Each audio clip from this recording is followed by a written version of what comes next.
episode of Daily Dungeon. I'm with Carson today. Hi. Today we're going over the top 10 updates of 2013. Now that it's 2014, we decided to go ahead and make a top 10 list. It's the first time we've ever done something like this, so let's get started. At number 10, we have the Birthright of the Dwarves quest. The reason why we ranked this number 10 is because its overall significance wasn't that important, and the ending was kind of... it didn't live up to what I personally thought it would be. Did you do the quest? No, not yet. Not yet, okay. Number 9, Virago. Virago's a pretty awesome boss. Like, a boss like RuneScape's never done before. And, we've never personally gone against him, but he has had a really big impact on the game. People regularly boss him, and he's got the level 90 mage armor, so... Yeah, the learning curve for Virago definitely sealed out the people that could boss, and were just pushing buttons. Yeah, and they also have the seismic wand and seismic singularity. So... And number 8, we have the Order of Ascension, bringing in the Ascension crossbows along with a whole bunch of lore about Gothics. Yeah, and the Order of Ascension is... I always thought it was a cool update. The place looked really awesome, and the game really needed a ranged dungeon after the Polypore dungeon was released. And, I don't know, I think getting those keystones and getting signets for the Ascension crossbows is just a clever way of doing it, because you're fighting different bosses, and each of them has a different mechanic, but they're still inherently the same. And that's something that they also haven't done before, and it was a nice change. Yeah, and so instead of having one big boss, you have all the small bosses, and then you gotta, if you actually want to make money, you have to go through with it and get them all. Yeah. Okay, and number 7 was the 2007 RuneScape servers that came out. We decided to go ahead and put the 07 servers that far down on the list because we personally don't play it that much, so it didn't really have too much of an impact on us. It impacts a lot of people that preferred the old game and gave them somewhere happy to play. And then number 6, we have the level 90s armor with the new barrows. There's the pentatonic armor, there's the sirenic armor. Oh, or we're talking about all the 90s armor. Okay, yeah. Yep. With all the 90s, so we have the sirenic armor, and then we have the tectonic armor, and then... I'm pretty sure that one is called, it starts with an O, doesn't it? I thought it was Malvalent? Mavalent. Yep, the Mavalent armor. It's the level 90 power armor. And this armor is pretty cool. I mean, it's the best armor in the game, and it degrades over time. So it's not an armor that you can recharge, if I'm correct. Yeah, after 60,000 hits, it turns to dust, just like tectonic and sirenic. And I think that's a good mechanic. It means that there will always be a demand for it. I personally feel that it should have been like this for pretty much any armor that degrades, because then that armor doesn't stay in the game, and people will always need to keep buying it. Yeah, keeps up the market, keeps up a reason. Alright, number 5, we have the Kalphite King. It seems like so long ago, but it actually was only in January that this was released. The Kalphite King was the boss that dropped the Drygore weaponry, and some of the best melee weapons in the game that are used constantly by the higher level players, and highly sought after. Definitely brought out the dual wielding aspect of the game. Yep. I think that this boss is the first, really hard boss that, Buckmere, Carson, and I have actually gone ahead and done. Yeah. And it's always a blast to do it. We could pretty much kill those things for hours. Really intimidating, but the learning curve is fun once you get a group of 4, 5, 6 people to go. They all understand it. It's a blast.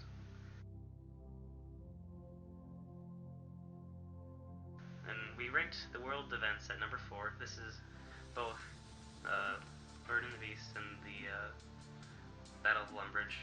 Yeah. Put them both as one combined unit. So bringing in a new aspect to RuneScape, not just quests, but actual events where the players participate to change the world.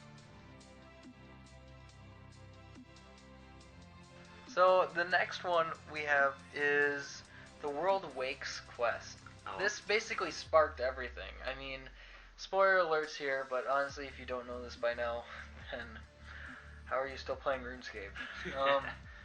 Yeah, this is what threw RuneScape into the next era, new age. With the death of Guthix and the destruction of the edicts, all the gods returned, causing almost a second set of god wars and these world events to transpire. It also led to a bunch of new quests and more quests to come in the future. Quest, for example, Missing Presumed Death, kind of plays into that role. But this quest was kind of like the headliner, saying this is where we're going to go with the Sixth Age. And this is where the story really comes into you choosing the world and defending it. The second one, obviously, it's got to be the skill release. It's not every year that we get to talk about and train a brand new skill, and it's definitely not every year that we can train a gathering skill, basically giving everyone the same opportunity and chance to level that up as fast as they can. Yeah, gathering skills are really your chance if you're not a rich player for you to try and make your mark. I think we'll see it play even more of a role in the future when Inventor Skill comes out, as it will envelop a lot of what you use in divination, and that's just going to further strengthen how good of a skill it actually is going to be. Granted, it may be slow, it's still a new skill, and I don't know, I prefer it over fishing. I suppose, yeah. Okay. Moving on to number 1. Sean, what is our number 1 update?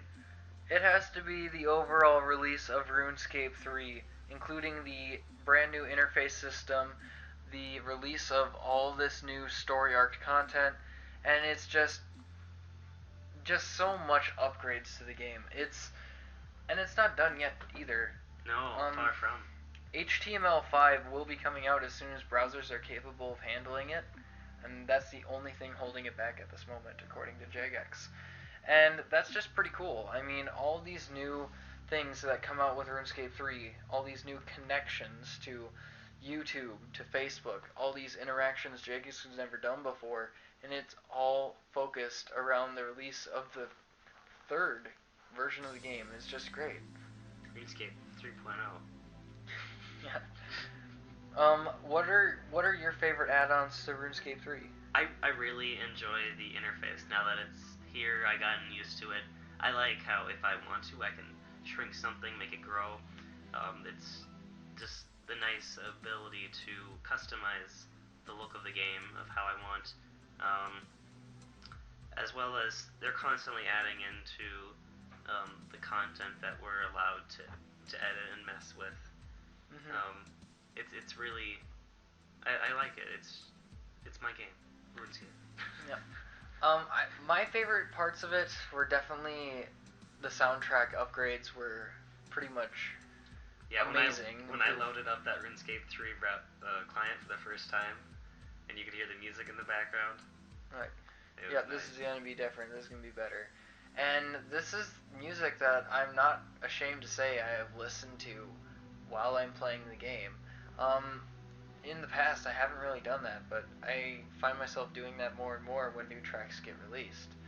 And I also really like how when you go into the boards, you can see behind the screen of what you're doing, so it doesn't close you out from the game, where there used to be the black behind it.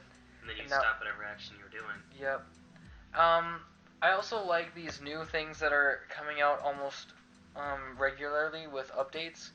Some of them are not out yet, like the player feed, where you can see your friends list feed and see what they're doing. Yeah, that was one of the big things I was really looking forward to when I saw it there, and I was like, I'm still pumped, ready for it, because then I'll be like, Sean just got 90 bajillion construction. 90 bajillion construction. Alright, so that was our top 10 list. What are your guys' top 10 favorite updates? Comment below, let us know. I hope you guys liked this video. Hope you had a great 2013 and hope you have an even better 2014. And we'll see you all next time.